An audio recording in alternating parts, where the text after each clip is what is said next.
Assalamualaikum warahmatullahi wabarakatuh. Halo anak-anak, Pak Guru di sini. Kali ini, Pak Guru akan menjelaskan kepada kalian tentang materi menghemat penggunaan kertas untuk mata pelajaran PPKN kelas 4, tema 2, subtema 2. Simak video ini sampai selesai ya, dan yuk kita mulai pembelajarannya. Kertas merupakan media yang banyak digunakan dalam kehidupan sehari-hari. Kertas dapat digunakan untuk menulis, menggambar, media pemasaran, serta sebagai dokumentasi. Penggunaan kertas harus dilakukan dengan bijaksana karena berkaitan dengan sumber daya alam. Tahukah kamu bahan baku pembuatan kertas? Bahan baku pembuatan kertas adalah kayu. Nah, untuk membuat satu rem kertas membutuhkan satu batang pohon berusia 5 tahun, dan untuk satu lembar kertas membutuhkan 2 gelas air dalam pembuatannya.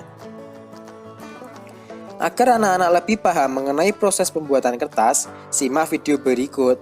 Perhatikan, simak, dan cermati ya. Sejak diperkenalkan pertama kali oleh Cai Lun pada era dinasti Han di Tiongkok sekitar abad ke-1 Masehi, hingga berkembang menjadi berbagai jenis bentuk, ukuran, serta fungsinya. Kertas telah menjadi bagian dari kehidupan dan keseharian kita.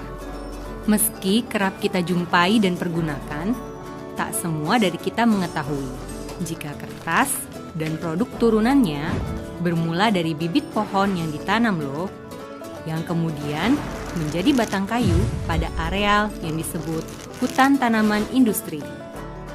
Dalam rentang 5 tahun sejak penanaman dilakukan, tiap batang pohonnya telah siap dipanen sebelum kembali lagi ke tahap penanaman kembali, hingga seterusnya siklus ini berlangsung.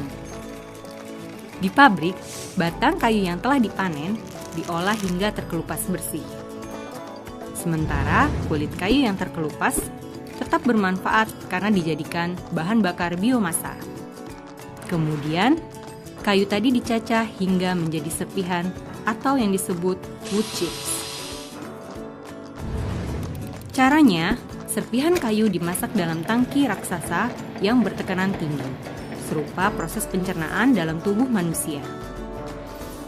Hasilnya, dalam bentuk yang lembut, serat kayu yang dibutuhkan akan terpisah dari kandungan lainnya. Selanjutnya, bubur kertas atau pulp akan mulai terlihat bentuknya.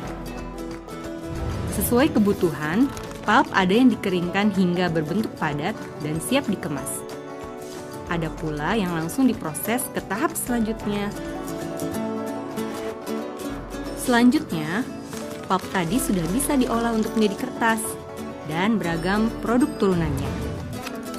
Caranya dengan terlebih dahulu mencairkan pulp hingga berbentuk bubur yang dikenal dengan tahapan wet end. Mengalirkannya ke mesin di mana pulp diperas dan ditekan sedemikian rupa atau biasa disebut tahapan dry end, hingga terbentuklah lembaran kertas seperti yang kita kenal dalam bentuk gulungan raksasa. Dari gulungan tadi dilakukan pemotongan sesuai ukuran dan jenis produk yang dikehendaki. Berlanjut ke pemilahan dan pemeriksaan kualitas. Diakhiri dengan proses pengemasan dan pengiriman ke berbagai tujuan ke seluruh penjuru dunia.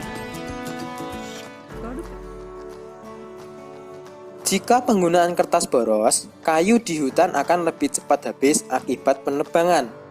Hutan yang gundul dapat membahayakan kehidupan manusia dan makhluk hidup lain yang tinggal di dalam hutan. Ketika kita menghemat kertas, kita ikut menghemat penggunaan energi sebagai salah satu kewajiban kita. Beberapa cara menghemat kertas. Yang pertama, menggunakan kertas yang sisinya masih kosong. Yang kedua, teliti saat menulis. Yang ketiga, menggunakan hanya benar-benar ketika dibutuhkan. Kemudian yang keempat, mendaur ulang kertas. Nah, ini tadi 4 cara yang bisa kita lakukan untuk menghemat kertas sebagai salah satu kewajiban kita untuk menghemat sumber daya. Kenapa demikian? Karena bahan baku kertas itu membutuhkan kayu, sumber daya kayu, dan juga membutuhkan air.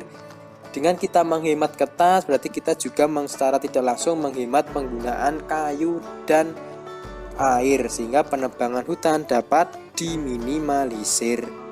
Itu tadi materi tentang bagaimana cara menghemat kertas. Dan anak-anak semangat belajarnya. Apabila ada hal yang perlu ditanyakan, tanyakan di kolom komentar. Wassalamualaikum.